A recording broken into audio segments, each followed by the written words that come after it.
আসছি এখন ছেলের অপারেশন চলতেছে, আমরা বাইরে ওয়েটিং করতেছি। ছেলের ভিতরে নিয়ে গেছে, আমরা বাইরে ওয়েট করতেছি, সবাই সবার বাচ্চাদের জন্য ওয়েট করতেছি। সবাই ওয়েট করতেছি।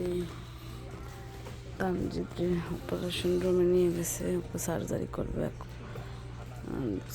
করবে এখন। আমরা সবাই ওয়েট করতেছি,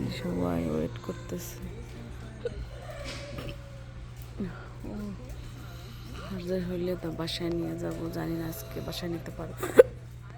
সবাই আমার ছেলের জন্য করবেন। যে আমরা করতেছি ওই যে বাঙালি চিলড্রেন হসপিটালে সার্জারি চলতেছে এখন। আমরা ওয়েটিং রুমে বসে আছি, শেষ হলে দেখবো।